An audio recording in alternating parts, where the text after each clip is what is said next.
Hello and welcome to the Voice of Todd. I'm Tom, and with this video we're going to talk about that brand new episode of WandaVision. So we're currently on season 1 episode 5. Promised I'd add it in. This one's called On a Very Special Episode. Not about special, but it's pretty epic, this one. So I'm going to spend some time talking about it today. But first, if you enjoy this video or any of my other content, please hit that subscribe button, like if you want as well. It really does help the channel grow. I really do appreciate the support. It's just fantastic that you people want to watch these. It really makes my day. So thank you. We're going to do this slightly differently. There will be spoilers. As always with these videos, I don't think that I can really talk about what happened without spoiling a few things. Definitely spoilers for the episode and the MCU as a whole, and potentially some spoilers for other things too. If you've seen this episode, you'll know what I'm talking about. If you haven't, now's the time to take a look. It's only about half an hour, a little bit longer than usual. I'll be here when you come back. Okay, let's jump in. I can't get my head around this. I've watched it twice and I still don't know what's going on. We'll start off easy. The 80s style works perfectly, just like the 50s, 60s, 70s. It's all been done wonderfully well, as you would expect. Even the opening credits, very 80s, very vomit-inducing, perfect. We're not surprised. Hopefully we're going to get episode 5 now. We've hit the 80s maybe next week. Maybe we're going to move into the 90s with episode 7. Who knows? Could be very interesting. But the big takeaways from this episode. These aren't in any real order. This is just as I've thought about them, gone through my notes and thrown some things together. So instead of doing the breakdown of what's happened and then a couple of minutes of talking about it, we're just going to talk about it. We're going to start with the twins. They're able to age themselves up. Don't know if it's in increments of 5, but they're doing it themselves. This episode they start out as babies. Then all of a sudden, within 5 minutes, they're age 5. There's a shot in the credits, in the opening credits, of them having a 1, 2, 3, 4, 5 birthday cake, which is cool. But they're 5, and they find a dog. Vision isn't happy, he thinks they're too young to have a dog. Wanda and him decide that 10 is probably an appropriate age for the family to have a pet, so kids 10. But who knows next week, because it has been hinted that they were going to do it when the dog died. Yep, that's right, the dog is in it for about 6 minutes and eats poison leaves and dies. There's a lesson in there somewhere. Hopefully for the kids it's learning about how to deal with death, but hopefully that leans in with Wanda dealing as well, because she's clearly not dealing with anything right now. But back to the kids. They seem immune to Wanda's powers. There's a point when they're crying and crying and crying. She tries to put them to sleep. Doesn't work. Are they part of what's going on in a way that they latched on to Wanda? Are they her real kids and they would just be automatically immune to her powers? Or are they something else that's pretending? I've no idea. I don't know. I don't understand what's going on with the kids. I don't know anything about the comic version of Scarlet Witch. I know that her and Vision did have kids. That's as far as it goes. But there was an interesting moment when they're talking about death, and they talk about death a lot in this episode of various different people. But one of the twins, and I can't remember the names, I didn't pay that much attention. One of them says that they know that Wanda can bring things back from the dead. First listen, it sounded like bring back Dad. But in the subtitles it says bring back from the dead. Don't know what's going on there, because the subtitles could be wrong. But these twins clearly know Wanda's power set. They know how powerful she is, they know what she can do, and they're immune to it. That's pretty scary. We'll move on next to the character who I trust the least. Yep, it's Agnes. She's in on it, 100% in on it. She's the only person in Westview that we see multiple times an episode. She doesn't even blink when the twins go from babies to 5. She doesn't even blink. I think she's there when they age up to 10 as well. She keeps appearing this episode as strange things are happening. Even Vision's onto her. She doesn't blink when Wanda uses her powers. He does seem surprised that Wanda could bring back the dead, although Wanda refuses to acknowledge that. But still, I swear Agnes is Hydra. To the core, she's been planted in there. She is unsure about Vision. There is a moment very early on where Vision stops Agnes doing something, and Agnes looks to Wanda and says, "Do you want me to do that again?" She's looking for stage directions. She's playing part of the show, which means she knows it's a show. And again, maybe she just wants to keep on Wanda's good side, but I think she's pulling some strings here as well. She's definitely not plain old Agnes. Clearly. But there was an element of fear there that she displeased Wanda. I don't trust her. I really don't trust her. But Catherine Hahn is playing an absolute blinder in this show. She's amazing, which is probably what you'd expect. On to S.W.O.R.D. now. And last week I said I thought they were complete idiots. They are complete idiots. They're really stupid, and they're also terrified of Wanda. Probably because they were doing things that they shouldn't have been to Vision's corpse. I don't mean like that, I mean they cut him up and were testing him. Wanda, it is shown that Wanda broke into the S.W.O.R.D. lab where they were doing whatever they were on Vision, whatever tests they were running, and took the body. She's clearly put it back together as well. But this is 8 days, I think they said. It was 8 days ago. So this is maybe 2 weeks after the events of Endgame. The timeline's a little bit skew if I'm not fully up on it. But it seems like Wanda came back from being dusted. She found out where Vision was through whatever, I'm guessing an Avenger pal, and has taken Vision back. Settled in Westview, put up this dome, S.W.O.R.D. terrified. We also get a breakdown of Wanda's history in this scene, which is minor. It doesn't really tell us anything that as fans of the films we don't already know. But it doesn't show us any pictures of Wanda with Pietro, who we know she was in captivity with Hydra, and she was probably always with as a kid, because they seemed very close. I think we know why that happened, and he wasn't shown. We'll touch on that later. But they also aren't afraid to do things underhand. They sent in an 80s style military drone in to the dome and tried to kill Wanda and the twins when Wanda found out. Not cool, S.W.O.R.D. Really not cool. Rambo Jr., again, she actually grew on me this episode. I quite liked her now she's out of the dome. She hasn't been having her head messed with by Wanda. But yeah, she's got issues with Captain Marvel. There is a conversation between Jimmy, Darcy and Rambo Jr. in which Rambo Jr. says that Scarlet Witch, or Wanda, that she's not Scarlet Witch in this, is she?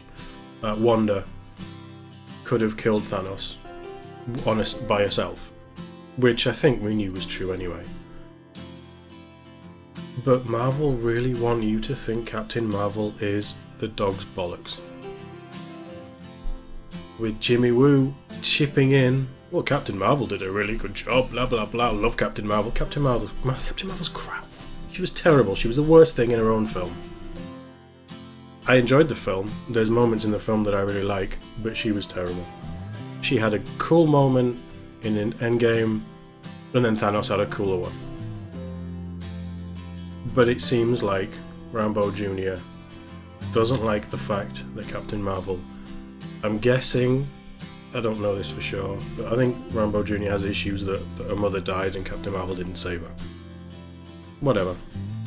But Darcy is calling this dome the Hex, which is, it's the shape of a hex. Might catch on, who knows? It might just be Darcy just making fun of things like she does. But could it be that there's a hex on Wanda and that's why this is happening? Or is it that Wanda has put a hex on all these people that are under her control? And that's tying into it as well. We don't know, but it seems important. This is the second episode that hexes and hexagonals and the shape is brought up since we've reconnected with what's going on in the outside world. So it's clearly big there. Also, Rambo Jr. seems to have contacts. There's mention of an aerospace engineer, and there's a close-up shot of her on a mobile phone sending a message. Could this aerospace engineer be Captain Marvel because of the Nick Fury beeper thing? Or could it be somebody that we've already seen that I just can't think of? But there's something, and somebody's probably going to be coming and helping Sword, or at least Rambo Jr. in the next few episodes. But on a side note, why wouldn't you just call Doctor Strange? They're clearly building this up. They've already set it out in the press releases. They're building this into Doctor Strange and the whatever the sequel's called. The Multiverse of Madness or something. Is it Multiverse of Madness? They're building it into that. So just bring him in, let him help. He doesn't have to fix it straight away. But surely we're going to get Doctor Strange in this if it's tying into his film, right? We've got to be. It makes perfect sense. But enough about that. Let's jump to this week's advert.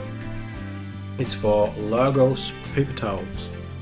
Lagos is actually referenced in this episode in the Wanda history bit.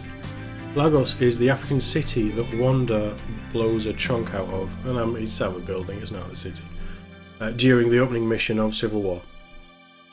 I think it's Crossbones, who was ex-Hydra, you see what I'm getting at? He has a bomb strapped to his chest to save Cap. I think Wanda throws Crossbones into a building that killed some people. That caused the Sokovia Accords that caused to the breaking of the Avengers. So maybe that moment is bigger than we thought. In hindsight. It was pretty big at the time. But that's where the tie-in for this advert comes in. Again, there's a little Hydra in there. Or is it just a connection to Cap? Or maybe Falcon, who's there as well, and his series is coming up after WandaVision on Disney+. Who knows? My money's on Hydra. A couple more things I want to touch on this week. Really three, the big three now. We're going to start with what's going on with Wanda. I mean, I think she's starting to realise what's going on. I'm pretty sure that she's aware that this was done without her knowing she'd done it, and she's trying to work out how, and maybe how to stop it. But a big part of her doesn't want to. She wants that family life that she's trying to build and force with Vision. I think it was around episode 3 that she realised what she was doing. I think that's going to tie back to that point and the mention of Ultron. And she's not entirely sure what's going on. I don't think. And I think that's shown in a conversation she had with the twins, where they're asking where Vision is, and she says, "It's Monday, he's at work." The twins who are probably going to be something like the twins from The Shining, said it was actually Saturday. I don't think that Wanda's lying to the kids. I think she genuinely thought it was Monday, and she just doesn't know what day or time, probably year it is. Neither do I. I live in lockdown now, so... But she's also getting very reckless with using her powers in front of certain people, well, Agnes. But it's almost like she's just going with it, and she's losing, I'm gonna say, resilience, and she's giving in to whatever's controlling her behind the scenes, and I think we're gonna see her degrade over the rest of the season. We've danced around him a little bit, but I think it's time to talk about Vision. Paul Bettany is amazing in this. I absolutely love everything about him in this show. I'm a big Paul Bettany fan anyway, and it's so refreshing to see him taking centre stage, especially when something like this in a season where you get more time with him and his characters. And he's playing Vision amazingly. There's so much going on in his performance. And he's trying to break free from Wanda's grasp. It's all over his face when he's talking to her, when he's away from her. Brilliant. There's quite a few mentions, or quite a few times, where he mentions that he and Wanda are not on the same page anymore, and she's hiding things from him. When he's at work, he's setting up the computers, and an email comes through, which the whole office reads out loud, weirdly, but it's from SWORD. Two things this could be. First one is that this is a warning to Vision, and they're trying to reach out and get him to contact them and tell them what's going on from the inside. Two, while this is an email from SWORD, I think this was going somewhere else and it's been intercepted, and it's somehow ended up here and Vision's caught it. It's not Wanda's doing, and I don't think at the minute Wanda does have any control over Vision, but I think he doesn't know what's going on. It's going to drive him mad trying to figure it out, because I don't think Wanda will tell him. There's a point where he uses his powers on Norm to break the mind control thing that Wanda's doing. Whatever's happening is really hurting the townsfolk. And we've only seen a few of them. They keep mentioning how big this town is and how many people are trapped. We only see a handful. But whatever it's doing is hurting them, it's scaring them, and they have absolutely no control over anything. Although I'd argue not Agnes, because she's in on it. I should have called this video Agnes is in on it. I still might. But because of this, Vision has it out with Wanda. They get a little heated. There's a point where he says that she can't control him, which she replies, "Can't I?" And the credits roll. Well, the fake credits. But the argument continues on as the credits are rolling, to the point where they are hovering, ready to go for each other. I think Wanda has a moment where she realises that this isn't what she wants, but she doesn't rewind. Vision asks her about the Maximoff anomaly, which we don't know about. Is it something to do with hexes? I bet it's to do with hexes. And maybe Hydra. And probably Agnes. But in the frustration, and as Wanda tries to deflate the situation, we find out that Vision has no memory before Westview, which is crazy. He doesn't remember anything. Being created, Ultron, Thanos, dying twice. Would he remember dying to Wanda first? He doesn't remember any of it.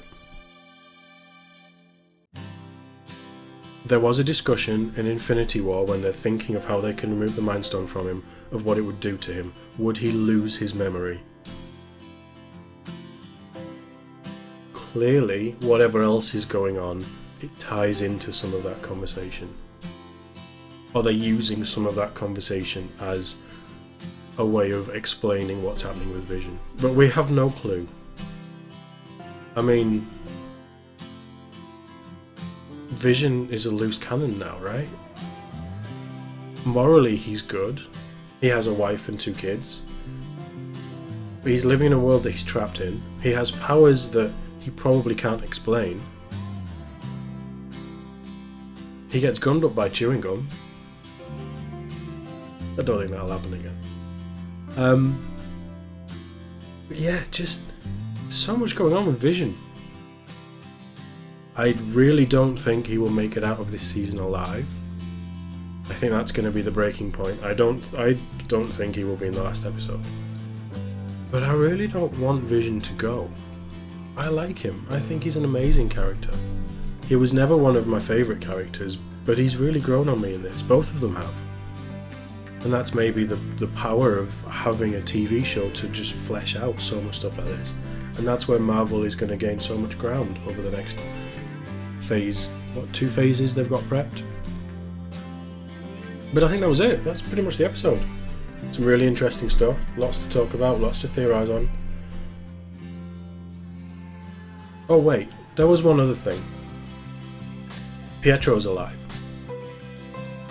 Well, a Pietro is alive. So, the MCU Pietro, or Quicksilver, is played by Aaron Taylor-Johnson, who I thought might show up in this. Clearly he isn't. He's dead. He died years ago. The Pietro that we got was Evan Peters' Pietro, the one from Fox's X-Men. He knows Wanda. It's his sister, his twin sister. They're connected. He's a mutant. She was given her powers by the Time Stone, the Mind Stone, and Infinity Stone. But he's a mutant. We've never had mutants in the MCU before, not properly. So how does he know her? And why doesn't he know Vision? Oh wait, he died before Vision... Well, MCU Pietro died before Vision was really part of anything.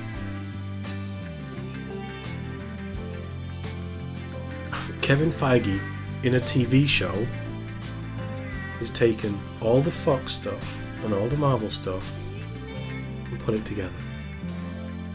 That wasn't meant to do an X shape, but that's kind of what we got. This is nuts. This is absolutely nuts. Already there's so much in this episode, and then boom. The crossover with everything that Disney owns to do with the Marvel license, which I think is everything Marvel except a handful of the Spider-Man characters and Spider-Man, is now all in the same universe? It makes perfect sense with what WandaVision is doing and the multiverse way that they're leaning into the future. It makes perfect sense to merge the universes. I never thought we'd get it this early. And what the hell does this even mean? Does this mean that the bad X-Men movies are now canon? Does this mean that Deadpool 3 will have Hugh Jackman in it?